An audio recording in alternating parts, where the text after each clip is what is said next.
მოგესალმებით. ჩვენ ვართ კახეთის წმინდა გიორგის სახელობის მართლმადიდებლური სკოლა გიმნაზიის მე-11 კლასის მოსწავლეები. ჩვენ სტუდიამ წამსისთვის მოამზადეთ საინტერესო თემა საღვთო ლიტურგია. მოგეხსენებათ, საღვთო ლიტურგია შედგება 3 ნაწილისგან, ესენია: კვეთა, კათარგმნელთა ლიტურგია და მართლთა ლიტურგია. კვეთაზე ისაუბრებს დემეტრე ღვინჯილია. მოგესალმებით. საღვთო ლიტურგია რამოდენიმე სახელითაც ცნობილი. პირველი სახელწოდება ლიტურგია ბერძნულია და ნიშნავს საერთო მსახურებას. ბერძნები წმინდა საიდუმლოს იარებას უწოდებენ გარდა ამისა ეფქარისტიას. თუმცა მოციქულთა დროს ლიტურგიას კიდევ უწოდებდნენ პურის განტეხას. კვეთა ლიტურგიის პირველ ნაწილს, რომელზედაც მზადდება მასალა წმინდა საიდუმლოს შესასრულებლად, ეწოდება კვეთა. ძველად წირვაზე მოსულ ქრისტიანებს ამ მოჰქონდათ პური და ღვინო ზიარებისთვის. ამიტომაც უწოდებენ კვეთას პროსკომიდიას, რაც ბერძნულად ნიშნავს მოტანას. წმინდა ზიარების საიდუმლოს შესასრულებლად აუცილებელია პური და ღვინო. პური საჭიროა იყოს გაფუვებული, რადგან სწორედ ასეთი პური გამოიყენა იესო ქრისტემ საიდუმლოს ერობაზე. პური იგივე სეფისკვერი აუცილებლად უნდა იყოს მრგვალი, ორნაწილიანი, რაც ნიშნავს ქრისტეს ორბუნებიანობას, ღვთაებრივსა და ადამიანურს. გარდა ამისა, მასზე უნდა იყოს გამოსახული ჯვარი, რაც იმას ნიშნავს, რომ ეს სეფისკვერი განკუთვნილია სახურებისთვის, სამღვდელო სახურებისთვის. ხოლო მეოთხე კი ჯვარზე უნდა იყოს გამოსახული შემდეგი წარწერა: იესო ქრისტე ძლევა, რაც იმას ნიშნავს, რომ ქრისტემ ყველას ძლია. წირვის დაწყების წინ მღვდელი იკეთებს ოლარს და დგება დახურული აღსავლის კარების წინ და კითხულობს ეგრეთ წოდებულ შემთხვევის ლოცვებს. შემდეგ შედის საკურთხეველში, იმოსება სრული შესამოსვლით, იბანს ხელებს, რაც მის სულიერ სიძვინესა და მზადყოფნას გამოხატავს წმინდა საიდუმლოს შესასრულებლად. ამის შემდეგ მღვდელი მიუახლოვდება სამკვეთლოს და კვეთისთვის გამზადებული ხუთი სეფისკვერიდან ამოარჩევს საუკეთესოს, რომლიდანაც გარკვეული წესით ამზადებს ტარიგს, შესაძლოა ცხენ. მეორე სეფისკვერიდან ამოიღებს მოზრდილ ნაწილს ყოვლა წმინდა ღვთისმშობლის სახელზე და მოათავსებს ფეშხუმზე ტარიგის მარჯვენა მხარეს.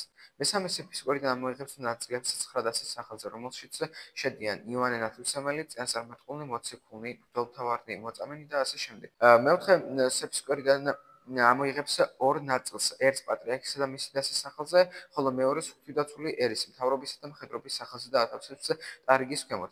მეხუთე სეფისკვერიდან ამოიღებს ერთ ნაწილს მიცვალებულთათვის. ამით მთავრდება კვეთა და მოიხსენიება როგორც ცოცხალნი, ისე მიცვალებულნი. კვეთის შესრულებისას საეკლესიო ნივთებს და მოქმედებებს აქვთ შემდეგი სიმბოლური მნიშვნელობა. ფეშხუმი ნიშნავს ცავს, ვარსკვლავი იმ სასწაულებრივ ვარსკვლავს, რომელიც ქრისტეს შობისას წინ უძღოდათ მოგებს. მცირე დაფარნები ის სახვევებია, რომლებთაც ახალშობილი ყრმა იესო იქნა შეხვეული და ბაგაში მიწვეული. დიდი დაფარნა ის ტილოა, რომელშიც იყო შეხვეული იესოს ღვამი. ვარძე მინიშნავს იმ ჭურჭელს, რითაც აზიარა ქრისტემ საიდუმლოს ერობაზე. სამკვეთლო მოასწავებს ბეთლემს, იმ ბაგას, სადაც ახალშობილი იესო ისშვა და კიდევ მოასწავებს იმ ადგილს, სადაც იესო ქრისტე იქნა შემდეგში წამებულ. საერთოდ ღვთლის მიერ წმინდა ტარიგის მომზადება გამოხატავს იესო ქრისტეს შობასა და ჯვარცმას. ლიტურგიის მეორე ნაწილს ეწოდება კათარგმნელთა ლიტურგია, რადგან მასზე დაწყების უფლება აქვს კათარგმნელთაც, ესე იგი მათ, ვინც ემზადება მოსანათლად. ამის შემდეგ იგალობება 102 და 155 ფსალმუნები. ისინი ერთმანეთისგან გამოყოფილია მცირე კვერექსებით. თავიანთი შინაარსით აღნიშნული ფსალმუნები იწოდება გამოსახულობით ფსალმუნებად, რადგან მათში უდიდესი მხატვრული სილამაზითაა ასახული მოწყალება ღვთისა. ამ საგალობლებს ანტიფონებსაც უწოდებენ. დიდ დღესასწაულებზე განხილული ფსალმუნები არ იგალობება, არამედ მათ ნაცვლად სრულდება განსაკუთრებული მუხლები, რომელთა შინაარსიც შეესაბამება დღესასწაულს. ნეტარებების გალობის დროს იღება აღსავლის კარები, მღვდელი იღებს წმინდა სახარებას და ხდება მცირე შესვლა სახარებით. ახლა ამ გამოსვლას, მცირე გამოსვლას მხოლოდ სიმბოლური დატვირთვა აქვს, მაგრამ ქრისტიანობის უძველეს პერიოდში წმინდა სახარება დაბრძანებული იყო არა საკურთხეველში, ტრაპეზზე, არამედ საკურთხევლის მახლობლად ოთახში, რომელსაც სადიაკვნე ეწოდებოდა. ამის მსგავსად, ძველ დროს კვეთა სრულდებოდა არა საკურთხეველში, არამედ მის მოშორებით სხვა შენობაში. მღვდელი აღსავლის კარის წინ საიდუმლოდ კითხულობს ლოცვას, სადაც ევედრება ღმერთს, რომ აკურთხოს და წმინდა ყავს მათი შესვლა და გამოუგზავნოს ანგელოზნი ღირსეული მსახურებისთვის. მღვდლის მიერ აღსავლის კარის კურთხევის შემდეგ დიაკონი აღამაღლებს წმინდა სახარებას, გამოსახავს ჯვარს და იტყვის: სიბრძნით აღემართენი. დიდი და მცირე კვერექსის შემდეგ იგალობება წმინდა ღმერთო და მას მოსდევს სამოციქულოსა და სახარების კითხვა. ამას მოყვება კათარგმნელთა კვერექსი, რომელთაც ჩვენ ღმერთს ვეუბნებით მათ შეწყალებასა და ჭეშმარიტ გზაზე დაყენებას. დიაკონის მოწოდებაზე რაოდენი კათარგმნელონი ხართ განვედით, კათარგმნელონი ტოვებენ ტაძარს, ამით თავდება კათარგმნელთა ლიტურგია. მართალთა ლიტურგიაზე კი საუბრობს სალომე აბსანძე. საღვთო ლიტურგიის მესამე ნაწილს მართალთა ლიტურგია ეწოდება, რომელზეც სულთმეტ წმინდა საიდუმლო ზიარება, იგივე ევქარისტია, რომელიც შეგვიძლია პირობითად რამდენიმე ნაწილად დავყოთ. პირველი გადასვლა წმინდა წვენის სამკვეთლოდან ტრაპეზზე, მოწმენეთა მომზადება წვენის კურთხევისათვის, წმინდა საიდუმლო ზიარების შესრულება, მოწმენეთა მომზადება საზიარებლად, ზიარება, საალდობელი ლოცვების ზიარების შემდგომ და ჩამოოცვა. მართალთა ლიტურგია იწყება შემოკლებული დიდი კვერექსით, რომელიც მთავრდება აღსამაღლებლით, დასაძლიერებით ეშენითა, ამის შემდეგ იგულება რომელი ქერუბინთა და ამის შემდეგ როდესაც დასრულდება გალობა, იქნება აღსავლის კარები და მღვდელი, რადგან უნდა მოხდეს წვნის გადატანა სამკვეთლოდან ტრაპეზზე, საიდანაც გამოდის მღვდელი და დიაკონი, რომელსაც ეწოდება დიდი გამოსვლა. ეს დიდი გამოსვლა ასევე მოგვეგონებს იესო ქრისტეს გზას გოლგოთისაკენ და აქ როდესაც ჩვენ გალობენ ქერუბინთას, მორწმუნენი ემსგავსებიან ქერუბინებს, რომლებიც ემსახურებიან უფალს.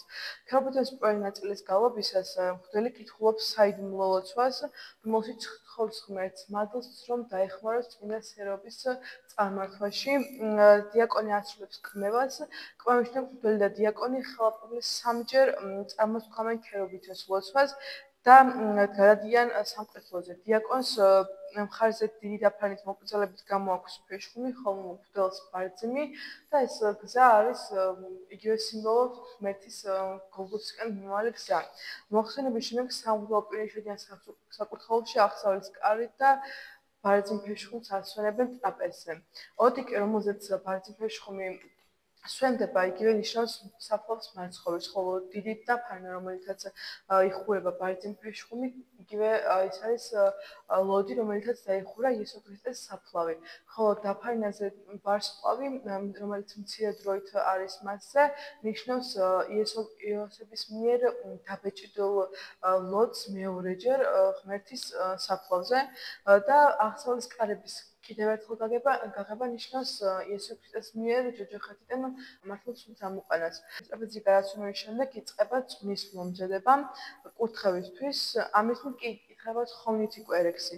მაშინ მღვდელი აკურთხებს მორწმუნეებს და ეუბნება მშვიდობა ყოველთა და ასევე ეუბნება რომ სიყვარული არის ერთ-ერთი გზა, რომელთაც შეგვიძლია სული წვნის მიღება. ადრიან ქრისტიანულ ეკლესიებში ამის შემდეგ ისინი ემთხოვდნენ ერთმანეთს მამაკაცები მამებს, დედები მხოლოდ დედებს. თანამედროვე ეკლესიაში კი ეს ტრადიცია მხოლოდ საკურთხეველში დარჩა, სადაც ერთმანეთს ემთხოვიან იმის შემდეგ, რაც ამბობენ ქრისტე არ ჩვენ შორის არც და იყოს. შემდეგ დიაკონი ამბობს, კანი სიგრძით მოხედენ, ძველად ეს სიტყვები კანი ნიშნავდა, რომ მე კარისთვის შეიხსენებინათ, ხოლო დღევანდელი მნიშვნელობით ეს არის იმისთვის, რომ ჩვენ გავუღოთ კარები ჩვენს გულს და გონებას და გავასწოროთ ეს არასაჭირო ფიქრებისგან. სიგრძით მოხედენ, ეს არის როდესაც ამბობენ მაშინ, როდესაც მორწმუნეებმა ყოველდღიურად მოусმინონ მიმდინარეობას მართალთა ლიტურგიის. წამსის გალობა იწყება აღსავლის კარის წინ, რაც ნიშნავს იგივე მნიშვნელობით, რომ ღმერთის წინ ამბობენ ამას მორწმუნეები. წამსი მიღებული იქნა ქრისტიანობის სიმბოლოდ პირველ და მეორე მსოფლიო საეკლესიო კრებებზე. ამის შემდეგ იწყება ლიტურგიის უმთავრესი ნაწილი, ეს არის წმინდა წვენის კურთხევა. დიაკონი კიდევ ერთხელ მოასწავებს მორწმუნეებს, რომ იკურთხება წვენი. ამის შემდეგ მღვდელი აკურთხებს და დაუცავს მორწმუნეებს წმინდა სამების სახელით და მოამზადებს თავის თავს და მორწმუნეებს წმინდა საიდუმლოსათვის. უფალმოწმე იესო ქრისტემ წმინდა სერობაზე სამი პირობითად ასე ჩატარა სერობა, რომ პირველად ადიდა ღმერთი, რა თქმა უნდა, შემდეგ აკურთხა და წმინდა ყოფყური და ღვინო. ზიარების შემდეგ კი სერობა დაამთავრა მამა ღმერთისადმი ლოცვით. თანამედროვე რეალობაში ჩვენც მსგავს დაკეთებენ, რომ პირველ რიგში საალდობელი ლოცვები წმინდა შესაძლებლობის კურთხევით, ხოლო მეორე თვით შესაძლებელი კურთხევა და ბოლოს მამა ღმერთის კენ ლოცვები, ასევე მოწოდება ზეციური ეკლესიის წევრების და ლოცვა ქვეყნიური ეკლესიის წარმომადგენლები ცოცხალთა და მიცვალებულთათვის. ამ დროს ირეკება ეკლესიის ზარაფი ეს იმ ადამიანებისთვის, ვინც ვერ მოახერხეს მოსვლა რაღაც მნიშვნელოვანი მიზეზების გამო და შეახსენენ, რომ მოემზადონ უმნიშვნელოვანესი ლიტურგიის ნაწილისათვის.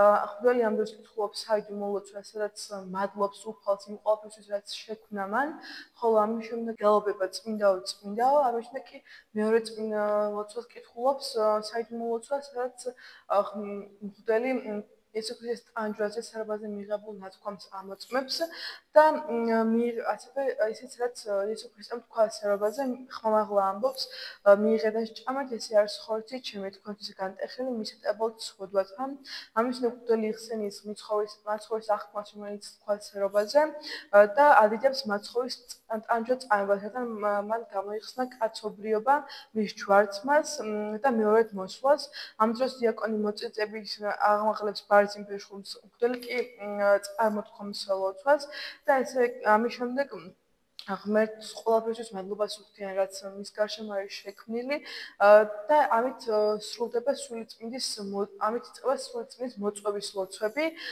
ღმერთი მღვდელი კიდევ ერთხელ მოწიწებით თხოვს უფალს რომ სულიწმინდა გაგმავნოს მათზე წინ მდებარე ცხენზე, რომელიც მათ წინ არის და რომ განიწმინოს და აკურთხოს იგი და შემდეგ მღვდელი აკურთხებს ფეშხუმზე ჯერ პურს, შემდეგ ღვინოს და შემდეგ ორივეს ერთად.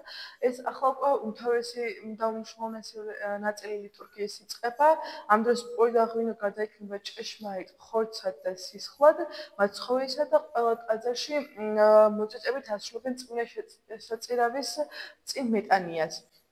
მღვდელი განაგრძობს საიდუმლო ლოცვებს პირველი მიცვალებულთათვის, მეორე ჯანმრთელთათვის, ასევე თვითდაცული მთავრობას და მხედრობისათვის, შემდეგ იხსენიებს ეკლესიის მამამთაბარს, სადაც მორწმუნენი პასუხს მიაგებენ, ესე იგი მოიხსენიება ყველა მორწმუნე მამაკაცი და დედაკაცი.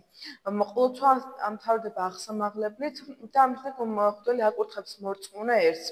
წმინდა თხოვნის კურთხევის ლოცვებით მთავრდება თხოვნის კვერექსით. იმის შემდეგ, რაც მღვდელი წარმოთქვამს აღსამაღლებელს, ხელაპყრობით მორწმუნენი გალობენ საუფლო ლოცვას მამაო ჩვენოს.